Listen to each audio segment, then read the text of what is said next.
과 함께 이야기하고 싶은 책은 이병률님의 여행 산문집 바람이 분다 당신이 좋다 입니다. 저는 아직 해외여행을 해본 적이 없는데요. 여행 산문집을 읽다 보면 마치 그곳의 바람과 냄새, 온도, 습기마저 고스란히 느끼게 되는 신기한 기분이 들더라고요. 여러분들은 어떠신가요? 문득 한 곳이 떠오르셨나요?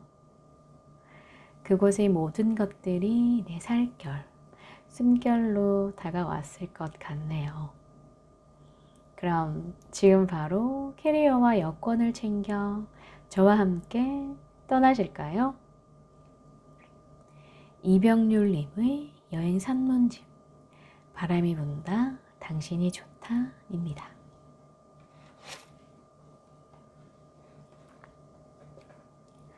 심장이 시켰다. 우리는 그 무엇도 상상할 수 없다. 적어도 사람에 관해서는 더 그렇다. 한 사람을 두고 상상만으로 그 사람은 이럴 것이다, 저럴 것이다 아무리 예상을 해봐도 그 사람의 첫 장을 넘기지 않는다면 비밀의 문은 열리지 않는다. 몇 달째 남미를 여행하고 있다는 한 일본 친구를 만났다. 친구는 이번이 두 번째 남미 여행이었다.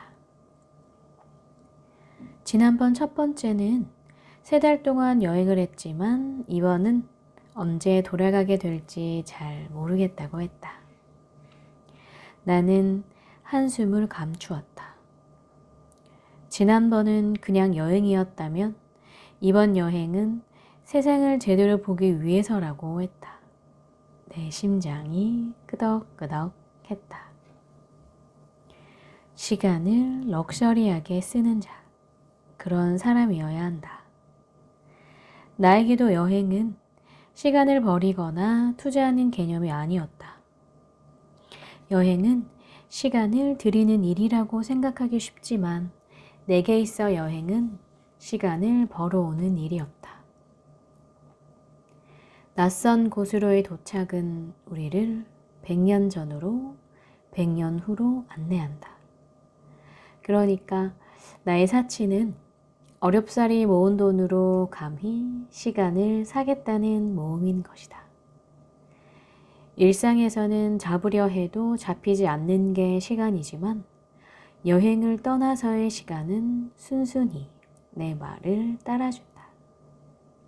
사실 여행을 떠나 있을 때 우리가 더 많이 가지고 있는 것은 돈이 아니라 시간 쪽이질 않는가.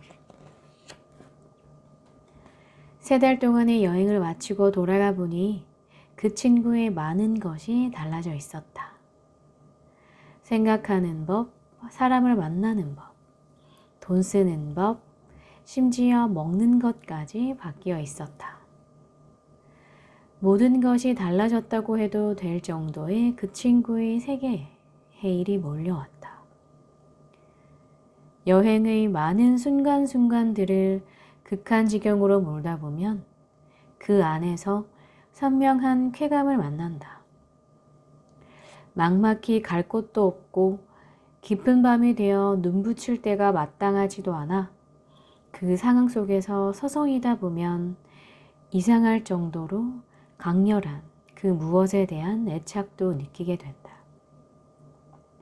적어도 거지가 아니라 여행자라고 스스로를 토닥이며 이미 멀리 떠나 있는 것만으로도 충분히 세상 그 어떤 순간과도 비교할 수 없는 상태에 깊숙이 빠져 즐기고 있기 때문이다. 달라진 그 친구에게 사람들은 물었다. 무엇이 너를 그렇게 바꾸어 놓았느냐고. 내가 살고 있는 세상이 넓다고 생각했는데 내가 사는 곳은 단지 세상의 조각에 불과했어.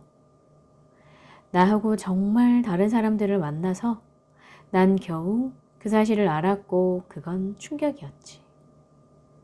다른 기후 속에서 생각을 하고 다른 음식을 먹고 다른 꿈을 살고 있었지.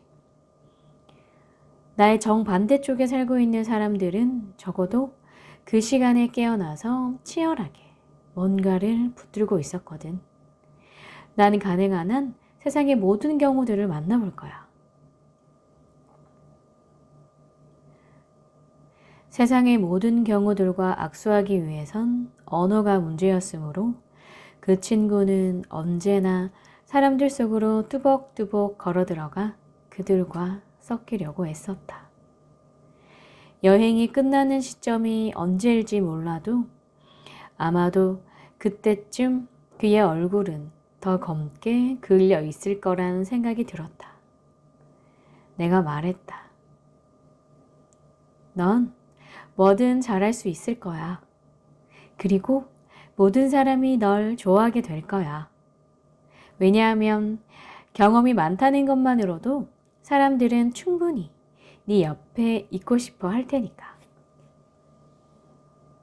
내가 그린 그림. 교토에 아는 술집 하나가 있습니다. 간판에는 두 글자, 기쁠히 행복행. 그것을 일본말로는 기코우라고 읽는다네요. 할머니와 할아버지가 주인인 그 술집에 앉아 긴교, 금붕어라는 이름의 술 한 잔을 마십니다. 금붕어라는 이름이 왜 붙어졌는지는 술이 나오고야 알게 되었네요. 술잔에 술을 채우고 작고 붉은 마른 고추 하나와 허브 한 장을 띄우니 마치 작은 어항 같습니다. 술을 시켰으니 안주도 시킵시다. 할아버지가 새벽 4시에 가모가와 강에 나가 직접 잡아왔다는 작은 민물고기 튀김이 어떨지요? 망설임 없이 한 접시를 주문합니다. 작은 물고기를 튀겨 접시 위에 올려놓았는데 금방이라도 살아서 앞으로 헤엄쳐 나갈 듯이 한 마리씩 한 마리씩 방향을 맞춰 세워 놓았습니다. 그 물고기들의 앙증맞은 간격만으로도 이 여행자의 마음이 환해집니다. 이 집의 감동적인 주인공은 정성을 들여 차려주는 술과 안주만이 아닙니다. 할아버지 할머니의 완벽한 구도입니다. 세상 그 무엇에도 꿈쩍하지 않을 것 같은 두 사람의 완벽하고도 견고한 화음이랄까요? 할아버지가 사시미를 준비할 때 할아버지의 손놀림 하나하나를 조심스럽게 다소 걱정하듯이 또 행복하게 바라보는 할머니의 다소곳하면서도 정중한 모습. 아, 어떻게 저렇게 고요하고도 벅차게 한 사람을 바라볼 수 있을까요? 이 집에서 나는 평생 가슴에 지닐 그림 한 장을 완성하고 말았습니다. 아주 귀한 그림을 얻고 말았습니다. 할아버지는 할머니의 나이가 82인지 81인지 잘 모른다고 말하며 웃습니다. 할머니의 나이를 물어서 잘 모른다고 대답했으니 할아버지 당신의 나이를 물었더라도 잘 모른다고 대답했겠지요. 살다 보면 그렇게 됩니다. 아무것도 셈하지 않고 무엇도 바라지 않으며 있는 그대로를 기쁘게 받아들이는 일. 살다 보면 사랑도 그렇게 완성될 겁니다. 우리가 사랑을 하면서 이토록 힘이 드는 건 행복을 바라기보다 맨 앞에다 자꾸 사랑을 앞세우기 때문입니다. 기코우에 한번 가보세요. 거참 사랑 별거 아니대요 라는 생각으로. 사랑 그거 참 우아하고도 먼 길이대요 라는 생각으로 술을 조금은 마시게 될지도 모르겠습니다. 고요하고도 벅차게 한 사람을 바라본다는 그 표정은 과연 어떨까요? 기코우에 꼭 한번 가보고 싶네요. 할아버지를 향한 할머니의 애틋한 사랑이 가득 담긴 걱정스런 잔소리를 숨기고 있는 아주 여러 가지의 세월이 담긴 표정이지 않았을까 생각됩니다. 정말 아름다운 사랑인 것 같습니다. 그녀를 처음 만난 건 어느 사진작가의 작업실에서였다. 그녀와 같이 두어 달가량 암실 수업을 받은 적이 있었는데 그녀는 내가 필름을 아끼고 있다는 사실을 알고 늘 만날 때마다 슬쩍 필름 몇 통을 건네주곤 했었다. 나보단 병률 씨가 더 필요한 것 같으니 이 필름 가져다 찍어요. 표준 렌즈밖에 없는 나에게 렌즈 하나를 덜컥 건네더니 나중에는 아예 받지도 않았던 분.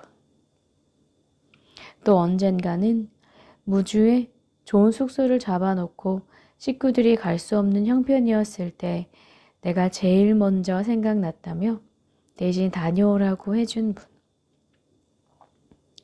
이토록 많이 받아서 영영 받기만 하면서 사는 사람으로 굳어져 버리게 될까 두렵고 어려웠던 사람.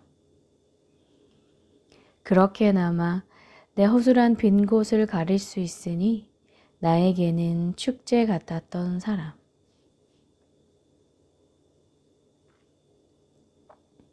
10년도 더 전의 일이다. 그분과 식사를 하러 어느 식당에 들어갔을 때의 일이다. 식당 입구에 신발장이 있었는데 딱 한 칸만 비어있고 모든 칸에 신발이 들어있었다. 나는 그분의 신발을 거기 올려두자고 했다. 그분은 한사코 내 신발을 넣어두라고 했다. 그분이 이겼고 나는 내 신발을 거기 올려두었다. 식사가 끝날 즈음 소주 한 병을 더 시켰고 나는 화장실을 다녀오는 길에 생각난 듯이 그분 신발과 내 신발을 바꿔 놓았다. 하지만 식당에서 계산을 하고 나오는데 내 신발이 보이질 않았다. 누군가 가져간 것이 틀림없었다. 주인이 거들었다. 요새 신발 도둑이 많다고 했다.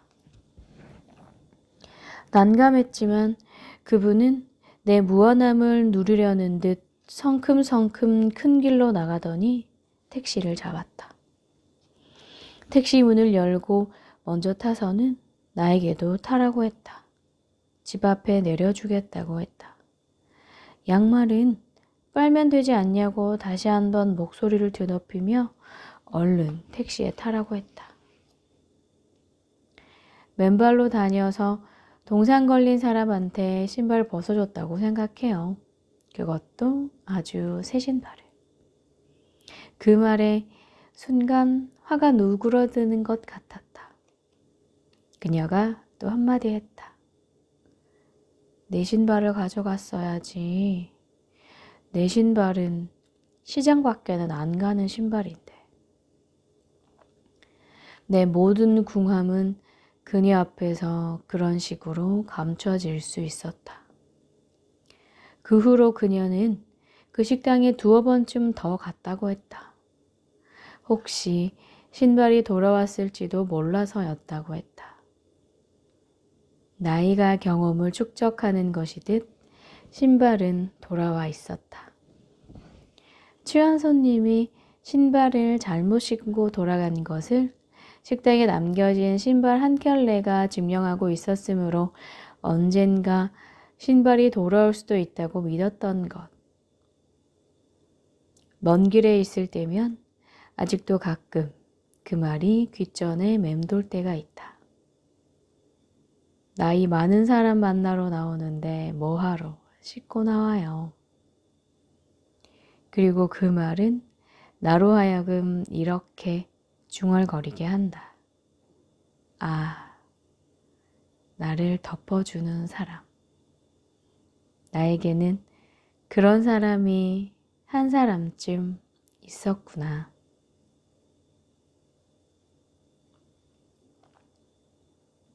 여러분들에게는 여러분들을 덮어주는 그런 한 사람 계신가요? 저도 이 글을 읽고 나서 나를 덮어주는 사람 누가 있지? 라고 생각해 보니 한 사람 떠오르더라고요. 그래서 그 순간 헛산 건 아니구나. 내 삶이 정말 행복한 삶이구나 라는 걸 새삼 느끼게 되었답니다. 여러분들도 곰곰이 한번 생각해 보세요. 부모님이 될 수도 있고, 할아버지, 할머니가 될 수도 있고, 동생이 될 수도 있고, 언니나 오빠가 될 수도 있지만, 가족 외에 분명 한 사람쯤은 있을 거예요. 나를 덮어주는 그 한 사람을 생각하며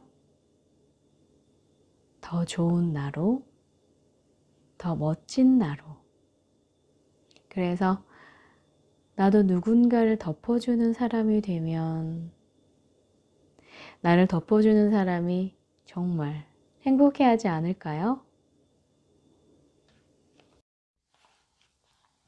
쓸쓸히 왔던 길. 드라큘라를 만나러 루마니아에 갔다. 예상했던 대로 드라큘라는 없었다. 때 아닌 며칠 동안의 폭소를 뚫고 루마니아의 수도원들을 둘러보던 중 수도원 기행 일정의 마지막 여정이었던 몰다비아 지방의 산악 마을인 타르구 님트에 도착했다. 그곳으로 향하는 길은 쓸쓸히 아름다웠다. 색색의 집들과 지붕에 쌓인 눈과 곧 닥쳐올 봄의 예감들로 술렁거리는 들판이 쓸쓸히 눈부셨다. 버스에서 내려 어렵게 숙소를 정하고 나니 불쑥 왔던 길을 다시 가보고 싶어졌다. 해가 지기 전에 버스로 지나쳤던 곳으로 다시 가 사진도 찍고 흙길도 걷고 냄새도 맡고 싶었다. 인상 좋은 50대 후반의 아저씨가 운전하는 택시를 잡아탔다. 조금 먼 거리여서 제법 택시 요금이 나올 테지만 어쩌면 그곳은 두 번 다시 오지 못할 곳이기에 더 그러고 싶었다. 나는 손짓 발짓을 섞어 가고자 하는 곳을 어렵사리 설명했다. 아저씨는 내가 가고 싶어 하는 곳이 특정한 목적지가 아닌 그냥 길이라는 것을 이해하는데 시간이 꽤 걸렸다. 그곳으로 갔다가 얼마간 머문 다음 다시 그 차를 이용해 돌아오고 싶은 마음을 겨우 전달했다. 가는 길은 생각보다 멀었다. 아마 그곳을 다녀온다면 왕복 90레이 정도? 우리 돈으로 4만 원이 훌쩍 넘는 요금이 나올 것 같았다. 카드 통용이 어려운 그곳에서 얼마 남지 않은 현금도 현금이려니와 호사스러운 여행을 하는 편이 아닌 나에게 교통비 4, 5만 원은 사치 같았지만 그냥 그렇게 했다. 원하는 곳에 도착해 그 부근 어딘가에 내리고 싶다고 했다. 그랬더니 갑자기 아저씨는 택시 미터기의 작동을 멈춘다. 응? 무슨 일이지? 나는 그의 행동을 돌아가서 지금까지 요금의 2배를 내면 된다는 뜻으로 이해하기로 했다. 잘 왔다는 생각이 들었다. 다시 가도 아름다운 곳이었다. 철로 된 지붕들, 나무를 손으로 깎아 만든 작은 창틀과 담들, 집 마당에서 어슬렁거리는 강아지와 고양이, 매캐한 저녁 연기, 양쪽으로 길게 늘어선 나목들의 곡성. 누구라 해도 그 아름다운 곳에 살고 싶을 것 같았다. 하지만 언제나 그쯤에서 해야 하는 일은 다시 돌아가야 하는 일. 적어도 차편이 끊긴 이곳에서 나를 데려가 줄 사람이 지금 저기서 기다리고 있기 때문이기도 했다. 다시 한참을 달려 마침내 내가 출발한 지점으로 택시는 돌아왔다. 멈춰있는 택시 미터기를 의식하고 얼마를 주면 되냐고 묻자 그는 택시 미터기에 찍힌 편도 요금을 가리킨다. 내가 루마니아 숫자를 잘못 이해할 수도 있겠다 싶어 노트에다 요금을 써달라고 말했더니 역시 아까 말한 편도 요금만을 적어 보여준다. 나는 왜냐고 물었다. 아저씨는 뭐라고 대답했지만 나는 결국 그 말을 알아들을 수가 없어 복사해온 루마니아의 필수 단어장을 펼쳐들었다. 찾아보니 아저씨가 한 말은 이랬다. 너무 많으니까. 왕복요금을 다 내기엔 너무 많다는 게 이유였다. 나는 몸짓을 그만두고 입을 다물고 숙여내셨다. 그가 좀 너무했다는 생각도 나 같은 속물은 어떻게 살아가란 말인가 하는 생각도 들었다. 미안한 마음에 머뭇머뭇거리느라 얼른 차에서 내리지도 못했다. 아저씨는 나를 내려놓고 그리고 너무 많은 그 무언가를 내려놓고 그렇게 그곳을 떠났다. 여러분은 너무 많은 그 무언가를 어떻게 하고 계신가요? 택시에 놓고 잊은 듯, 내 것이 아닌 듯, 그러고 갈 수 있다면 너무나 좋으련만 다들 하나, 둘씩 무겁게 어깨에 짊어지고 있지 않을까 생각됩니다. 너무 많은 그 무언가. 이 글을 읽으면서 그래, 내가 너무 많은 그 무언가를 너무 오랫동안 짊어지고 온 건 아닌가 라는 생각을 하면서 이것을 내려놓기 위해서는 어떻게 하면 좋을까 한번 고민을 해봐야겠다라는 생각을 하게 되었습니다.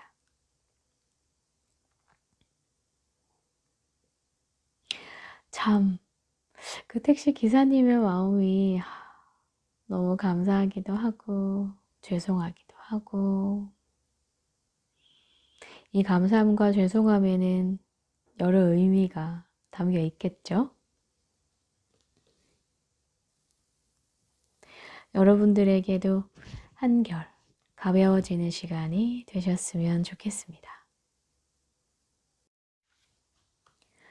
내가 세상에 달라붙어 있는 이유.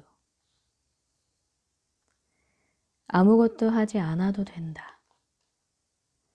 불행의 기준은 같지만 행복의 기준은 변질되어 있다. 그저 그런 불행에 우린 죽지 않지만 그저 그런 행복에조차 도달하지 않으면 우리는 불행하다. 우리는 죽는다. 높은 것, 아름다운 것, 벅찬 것, 기쁜 것, 영원한 것. 그것들을 모른 채 하지 않으며 그 방향으로 조금씩 조금씩 움직이는 사람에게 바퀴는 굴러진다. 아무것도 하지 않은 사람이 세상을 놀래킬 수는 없다. 아무도 나에 대해 기대하는 바가 없다면 그것은 이미 실패한 삶. 세상에 나를 등졌다고 생각하는 것 역시 충분히 망친 삶.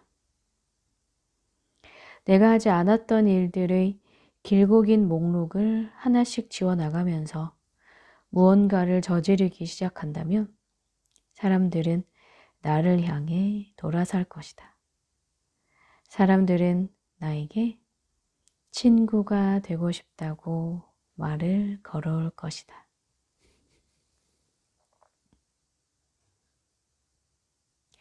아무것도 하지 않아도 된다는 이 말, 너무 좋은 말이다, 그죠? 늘 항상 무언가를 해야 하고, 이루어내야 하고, 그래야지만 인정받는 것 같고, 그래야지만 성공한 것 같은 그런 기준은 누가 만들었을까요?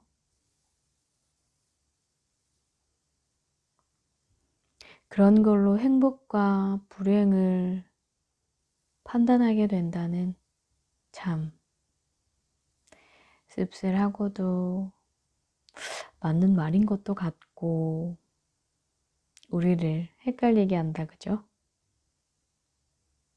하지만 아무것도 하지 않는 사람이 세상을 놀래킬 수는 없다라고 하는 이 말은 맞는 것 같아요. 대신에 이 아무것도라는 것은 내가 원하는 것이 아닌 다른 사람의 기준에 맞춰서 무언가를 끊임없이 하려고 하는 나에겐 아무것도 하지 않아도 된다 라는 게 정답일 것 같고요. 뭐 어차피 해도 안 되는 거 내가 뭘 하겠어.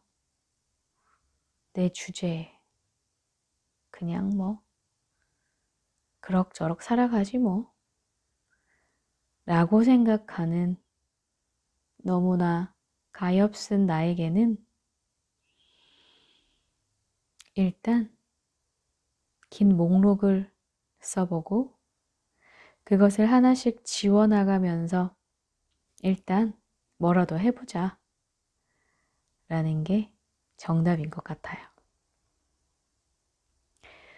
내가 상대를 향해 세상을 향해 등을 돌린 만큼 다시 나를 향해 환하게 웃어줄 사람과 세상이 준비되어 있다는 것. 생각만 해도 기쁘지 않나요? 그것이 무엇이 돼도 좋을 것 같아요. 우선 날 기쁘게 해줄 맛있는 음식을 먹는다든지 나를 칭찬해주거나 응원해주는 글귀를 나에게 써본다든지 뭐 그렇게 크고 화려한 목표가 아니어도 너무 좋을 것 같아요. 우리 그런 건 이제 하지 말자고요. 오로지 나를 위해서 내가 힘낼 수 있는 것들, 내가 나를 사랑할 수 있는 것들로만 가득 채운 목표들을 하나씩, 하나씩. 하루에 10개 다 할 수도 있을 거고, 이틀에 하나씩, 3일에 하나씩 할 수도 있겠지만, 뭐가 중요하겠어요?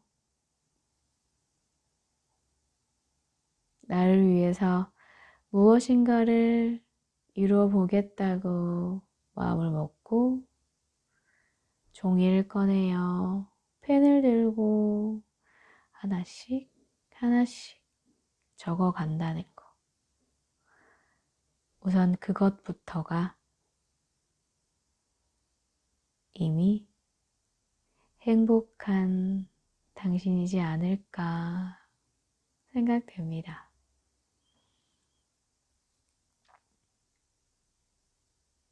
세상 사람들과 모두 친구가 되는 우리의 모습을 생각하면서 여러분 곁에는 여러분을 응원하고 지지하고 여러분의 인생이 행복하길 바라는 세상이 있다는 거, 그거 잊지 말자고요.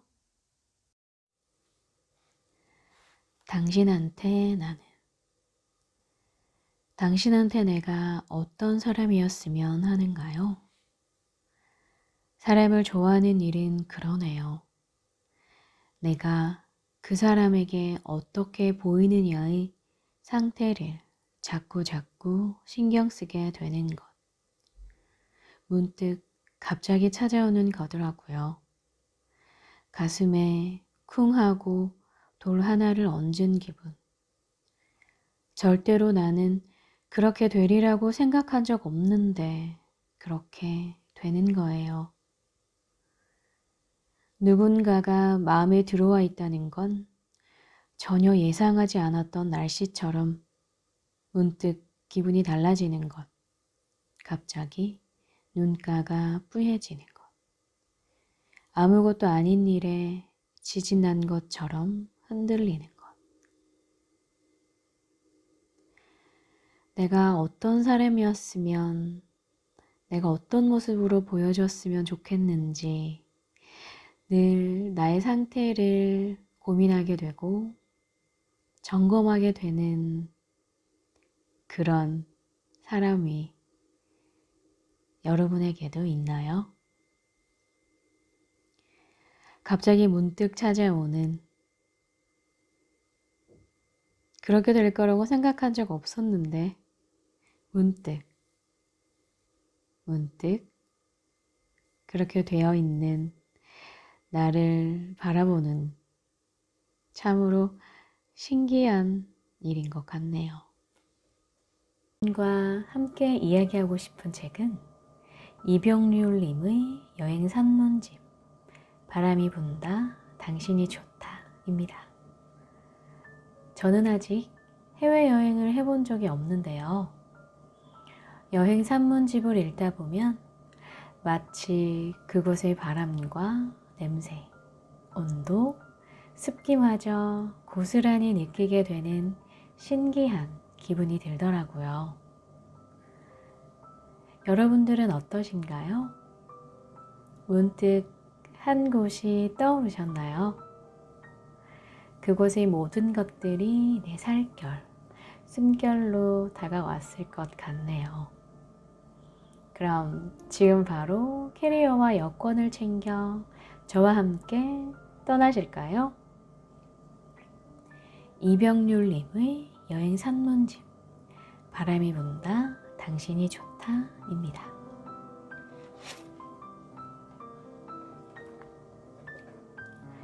심장이 시켰다.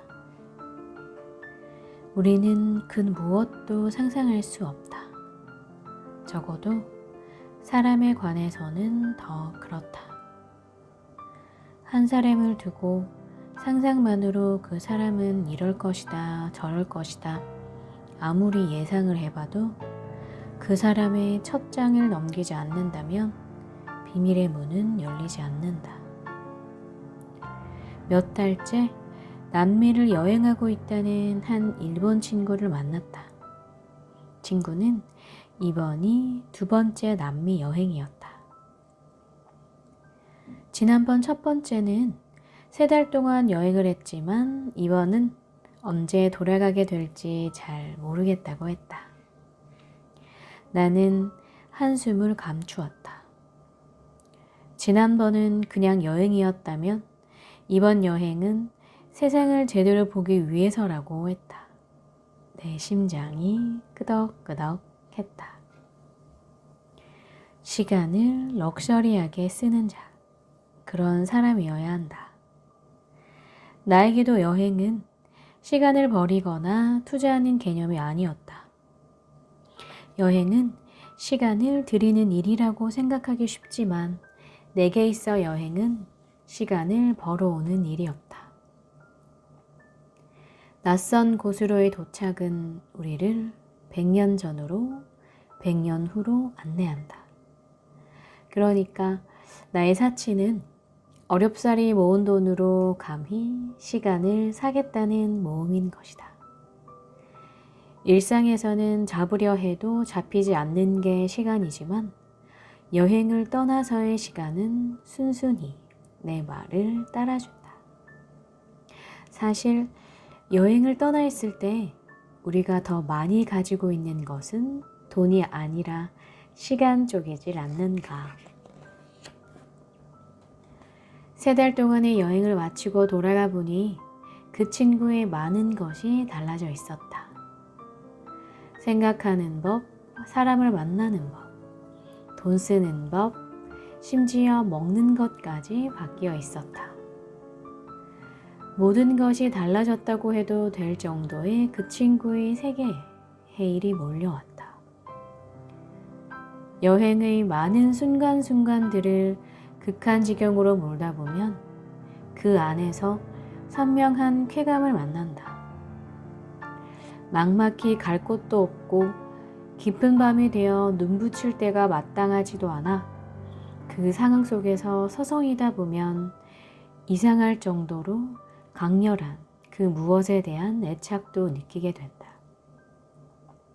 적어도 거지가 아니라 여행자라고 스스로를 토닥이며 이미 멀리 떠나 있는 것만으로도 충분히 세상 그 어떤 순간과도 비교할 수 없는 상태에 깊숙이 빠져 즐기고 있기 때문이다. 달라진 그 친구에게 사람들은 물었다. 무엇이 너를 그렇게 바꾸어 놓았느냐고. 내가 살고 있는 세상이 넓다고 생각했는데 내가 사는 곳은 단지 세상의 조각에 불과했어. 나하고 정말 다른 사람들을 만나서 난 겨우 그 사실을 알았고 그건 충격이었지. 다른 기후 속에서 생각을 하고 다른 음식을 먹고 다른 꿈을 살고 있었지. 나의 정반대쪽에 살고 있는 사람들은 적어도 그 시간에 깨어나서 치열하게 뭔가를 붙들고 있었거든. 난 가능한 한 세상의 모든 경우들을 만나볼 거야. 세상의 모든 경우들과 악수하기 위해선 언어가 문제였으므로 그 친구는 언제나 사람들 속으로 뚜벅뚜벅 걸어 들어가 그들과 섞이려고 애썼다. 여행이 끝나는 시점이 언제일지 몰라도 아마도 그때쯤 그의 얼굴은 더 검게 그을려 있을 거라는 생각이 들었다. 내가 말했다. 넌 뭐든 잘할 수 있을 거야. 그리고 모든 사람이 널 좋아하게 될 거야. 왜냐하면 경험이 많다는 것만으로도 사람들은 충분히 네 옆에 있고 싶어 할 테니까. 내가 그린 그림. 교토에 아는 술집 하나가 있습니다. 간판에는 2글자, 기쁠히 행복행. 그것을 일본말로는 기코우라고 읽는다네요. 할머니와 할아버지가 주인인 그 술집에 앉아 긴교, 금붕어라는 이름의 술 한 잔을 마십니다. 금붕어라는 이름이 왜 붙어졌는지는 술이 나오고야 알게 되었네요. 술잔에 술을 채우고 작고 붉은 마른 고추 하나와 허브 한 장을 띄우니 마치 작은 어항 같습니다. 술을 시켰으니 안주도 시킵시다. 할아버지가 새벽 4시에 감호가와 강에 나가 직접 잡아왔다는 작은 민물고기 튀김이 어떨지요? 망설임 없이 한 접시를 주문합니다.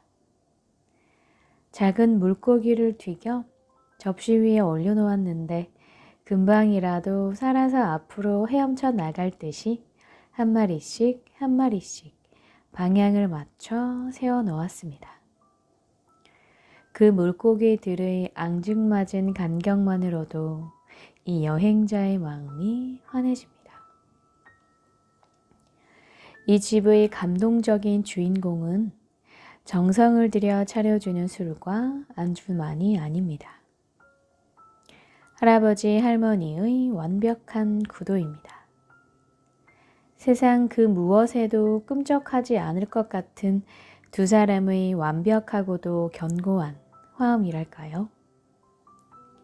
할아버지가 사시미를 준비할 때 할아버지의 손놀림 하나하나를 조심스럽게 다소 걱정하듯이 또 행복하게 바라보는 할머니의 다소곳하면서도 정중한 모습.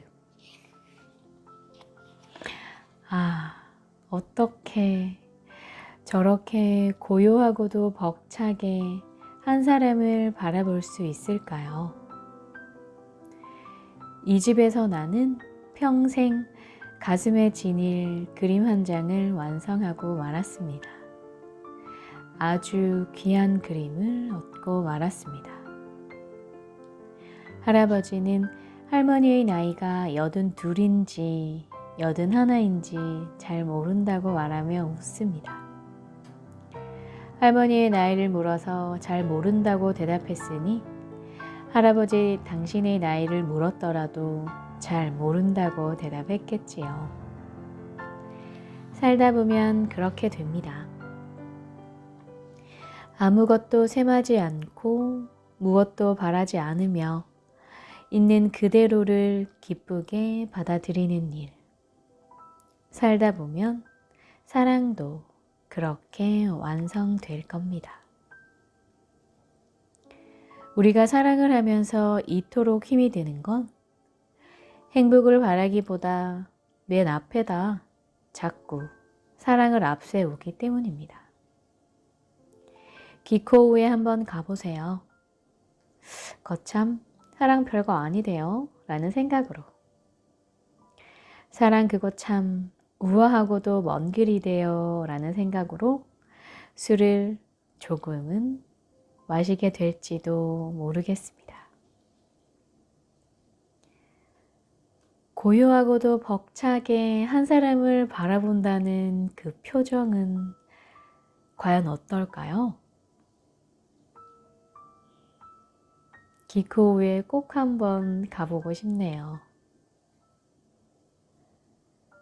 할아버지를 향한 할머니의 애틋한 사랑이 가득 담긴 걱정스러운 잔소리를 숨기고 있는 아주 여러 가지의 세월이 담긴 표정이지 않았을까 생각됩니다. 정말 아름다운 사랑인 것 같습니다. 그녀를 처음 만난 건 어느 사진작가의 작업실에서였다. 그녀와 같이 두어 달가량 암실 수업을 받은 적이 있었는데 그녀는 내가 필름을 아끼고 있다는 사실을 알고 늘 만날 때마다 슬쩍 필름 몇 통을 건네주곤 했었다. 나보단 병률씨가 더 필요한 것 같으니 이 필름 가져다 찍어요. 표준 렌즈밖에 없는 나에게 렌즈 하나를 덜컥 건네더니 나중에는 아예 받지도 않았던 분. 또 언젠가는 무주에 좋은 숙소를 잡아놓고 식구들이 갈 수 없는 형편이었을 때 내가 제일 먼저 생각났다며 대신 다녀오라고 해준 분. 이토록 많이 받아서 영영 받기만 하면서 사는 사람으로 굳어져 버리게 될까 두렵고 어려웠던 사람. 그렇게나마 내 허술한 빈 곳을 가릴 수 있으니 나에게는 축제 같았던 사람.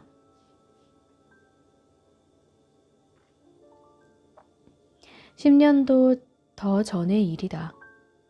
그분과 식사를 하러 어느 식당에 들어갔을 때의 일이다. 식당 입구에 신발장이 있었는데 딱 한 칸만 비어있고 모든 칸에 신발이 들어있었다. 나는 그분의 신발을 거기 올려두자고 했다. 그분은 한세않고 내 신발을 넣어두라고 했다. 그분이 이겼고 나는 내 신발을 거기 올려두었다. 식사가 끝날 즈음 소주 한 병을 더 시켰고 나는 화장실을 다녀오는 길에 생각난 듯이 그분 신발과 내 신발을 바꿔 놓았다. 하지만 식당에서 계산을 하고 나오는데 내 신발이 보이질 않았다. 누군가 가져간 것이 틀림없었다. 주인이 거들었다. 요새 신발 도둑이 많다고 했다. 난감했지만 그분은 내 무한함을 누리려는 듯 성큼성큼 큰 길로 나가더니 택시를 잡았다. 택시 문을 열고 먼저 타서는 나에게도 타라고 했다. 집 앞에 내려주겠다고 했다. 양말은 빨면 되지 않냐고 다시 한번 목소리를 드높이며 얼른 택시에 타라고 했다. 맨발로 다녀서 동상 걸린 사람한테 신발 벗어줬다고 생각해요. 그것도 아주 새 신발을. 그 말에 순간 화가 누그러드는 것 같았다. 그녀가 또 한마디 했다. 내 신발을 가져갔어야지. 내 신발은 시장 밖에는 안 가는 신발인데. 내 모든 궁함은 그녀 앞에서 그런 식으로 감춰질 수 있었다. 그 후로 그녀는 그 식당에 두어 번쯤 더 갔다고 했다. 혹시 신발이 돌아왔을지도 몰라서였다고 했다. 나이가 경험을 축적하는 것이듯 신발은 돌아와 있었다. 취한 손님이 신발을 잘못 신고 돌아간 것을 식당에 남겨진 신발 한 켤레가 증명하고 있었으므로 언젠가 신발이 돌아올 수도 있다고 믿었던 것. 먼 길에 있을 때면 아직도 가끔 그 말이 귓전에 맴돌 때가 있다. 나이 많은 사람 만나러 나오는데 뭐하러 씻고 나와요. 그리고 그 말은 나로 하여금 이렇게 중얼거리게 한다. 아, 나를 덮어주는 사람. 나에게는 그런 사람이 한 사람쯤 있었구나.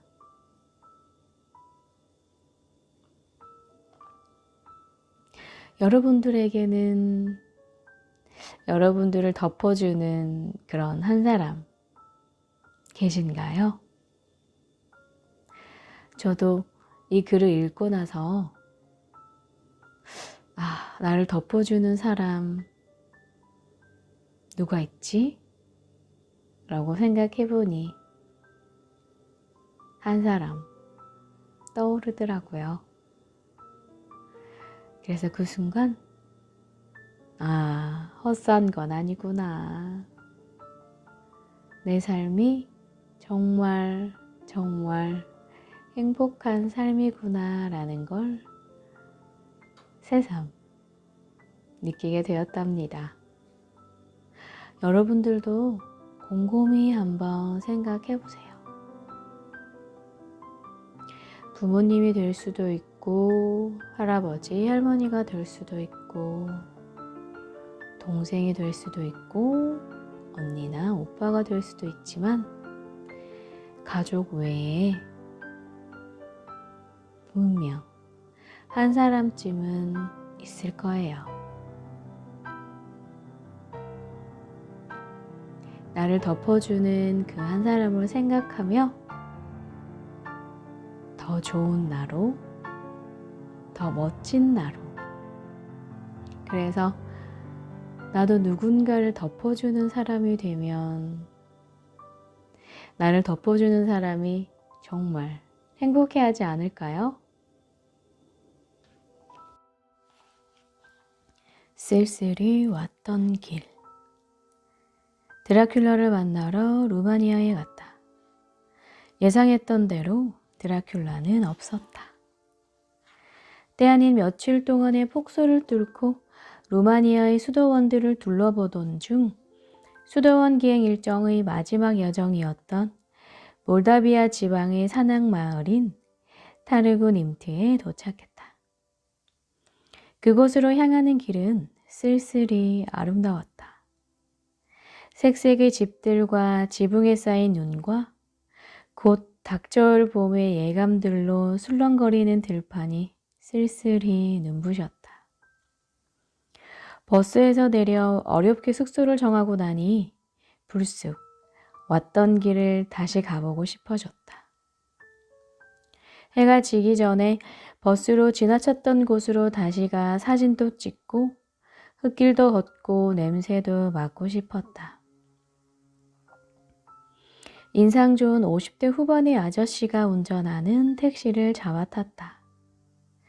조금 먼 거리여서 제법 택시 요금이 나올 테지만 어쩌면 그곳은 두 번 다시 오지 못할 곳이기에 더 그러고 싶었다. 나는 손짓 발짓을 섞어 가고자 하는 곳을 어렵사리 설명했다. 아저씨는 내가 가고 싶어 하는 곳이 특정한 목적지가 아닌 그냥 길이라는 것을 이해하는데 시간이 꽤 걸렸다. 그곳으로 갔다가 얼마간 머문 다음 다시 그 차를 이용해 돌아오고 싶은 마음을 겨우 전달했다. 가는 길은 생각보다 멀었다. 아마 그곳을 다녀온다면 왕복 90레이 정도? 우리 돈으로 4만 원이 훌쩍 넘는 요금이 나올 것 같았다. 카드 통용이 어려운 그곳에서 얼마 남지 않은 현금도 현금이려니와 호사스러운 여행을 하는 편이 아닌 나에게 교통비 4, 5만 원은 사치 같았지만 그냥 그렇게 했다. 원하는 곳에 도착해 그 부근 어딘가에 내리고 싶다고 했다. 그랬더니 갑자기 아저씨는 택시 미터기의 작동을 멈춘다. 응? 무슨 일이지? 나는 그의 행동을 돌아가서 지금까지 요금의 2배를 내면 된다는 뜻으로 이해하기로 했다. 잘 왔다는 생각이 들었다. 다시 가도 아름다운 곳이었다. 철로 된 지붕들, 나무를 손으로 깎아 만든 작은 창틀과 담들, 집 마당에서 어슬렁거리는 강아지와 고양이, 매캐한 저녁 연기, 양쪽으로 길게 늘어선 나목들의 곡선.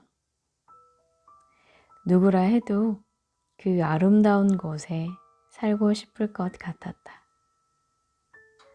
하지만 언제나 그쯤에서 해야 하는 일은 다시 돌아가야 하는 일.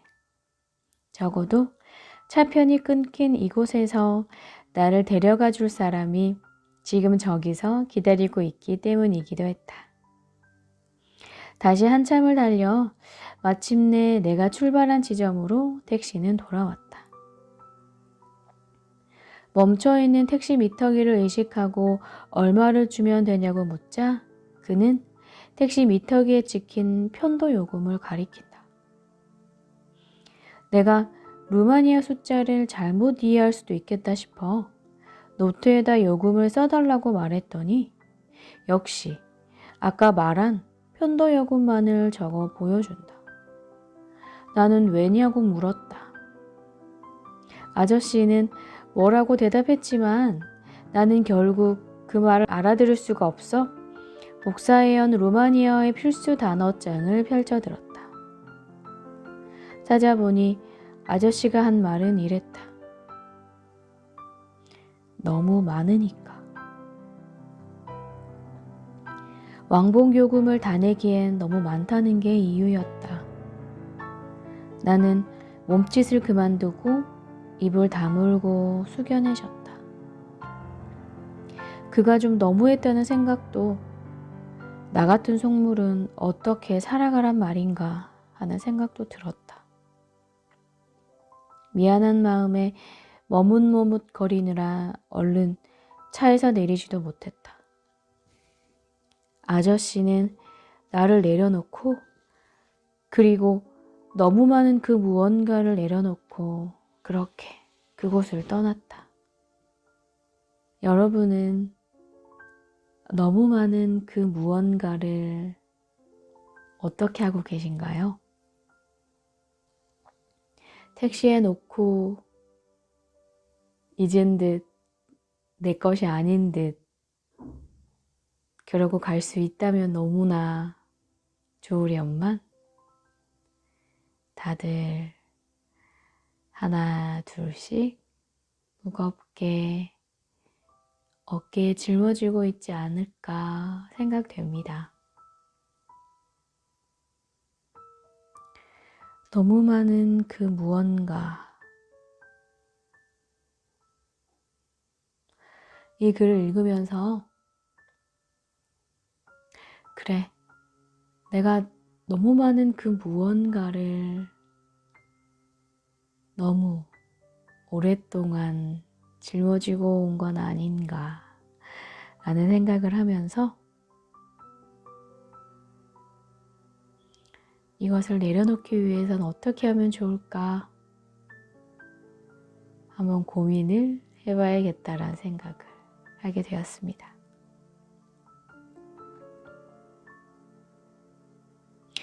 참, 그 택시 기사님의 마음이 너무 감사하기도 하고 죄송하기도 하고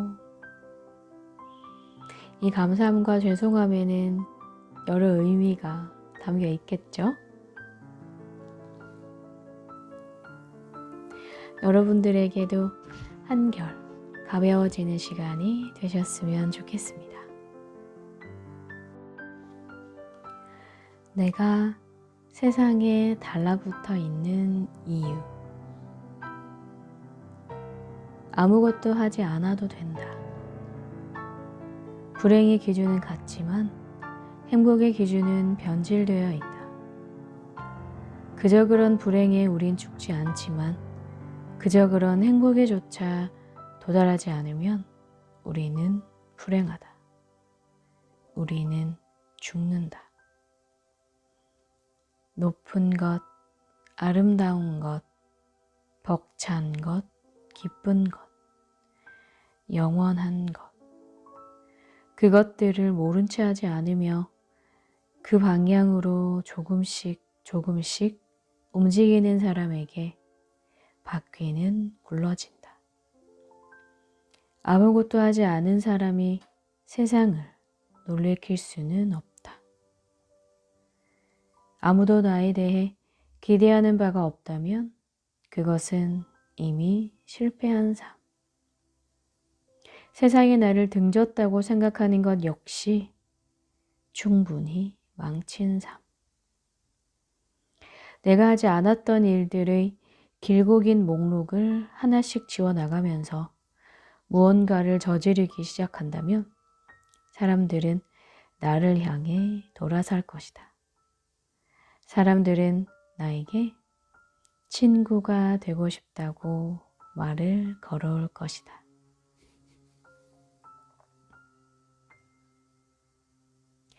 아무것도 하지 않아도 된다는 이 말 너무 좋은 말이다, 그죠? 늘 항상 무언가를 해야 하고 이루어내야 하고 그래야지만 인정받는 것 같고 그래야지만 성공한 것 같은 그런 기준은 누가 만들었을까요?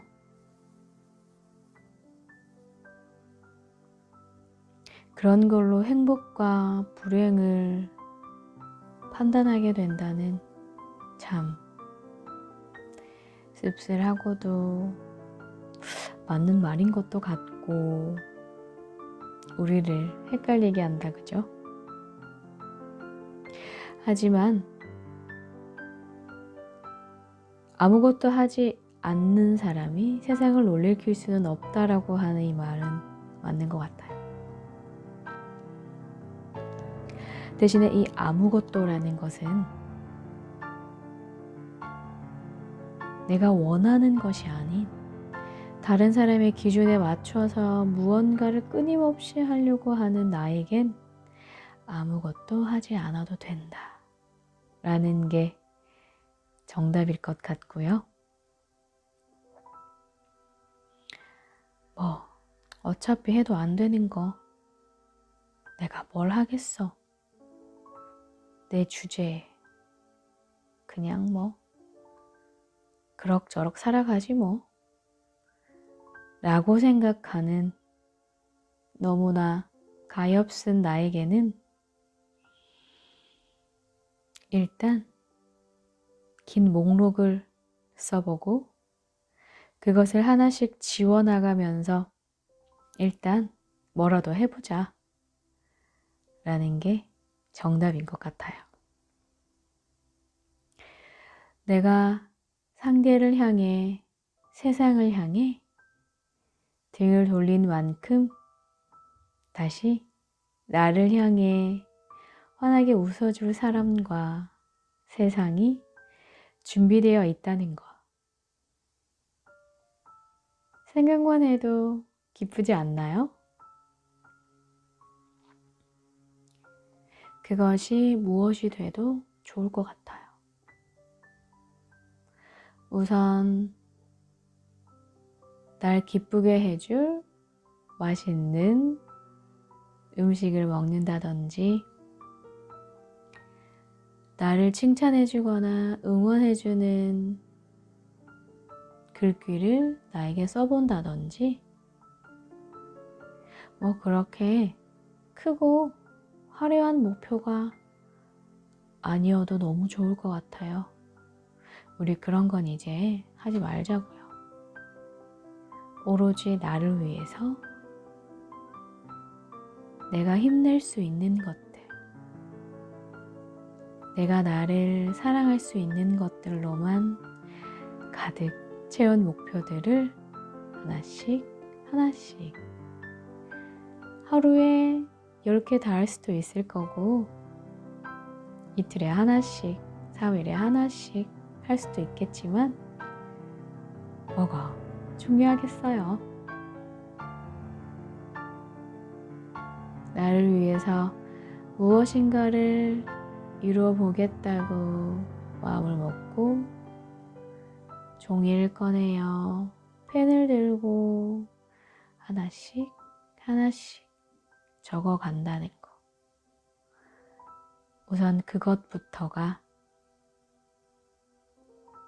이미 행복한 당신이지 않을까 생각됩니다.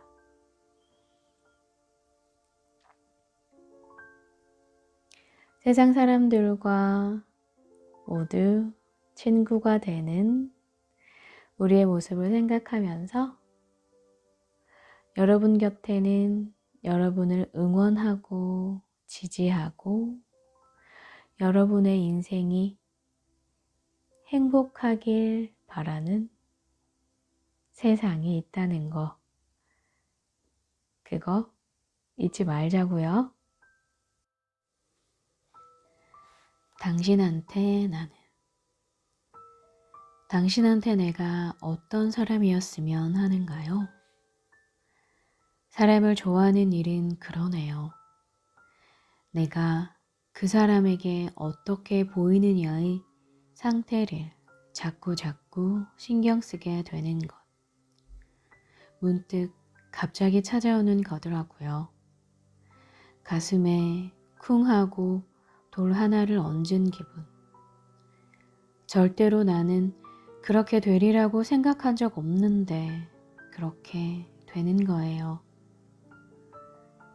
누군가가 마음에 들어와 있다는 건 전혀 예상하지 않았던 날씨처럼 문득 기분이 달라지는 것. 갑자기 눈가가 뿌얘지는 것. 아무것도 아닌 일에 지진 난 것처럼 흔들리는 것. 내가 어떤 사람이었으면, 내가 어떤 모습으로 보여줬으면 좋겠는지 늘 나의 상태를 고민하게 되고 점검하게 되는 그런 사람이 여러분에게도 있나요? 갑자기 문득 찾아오는, 그렇게 될 거라고 생각한 적 없었는데 문득 그렇게 되어 있는 나를 바라보는 참으로 신기한 일인 것 같네요.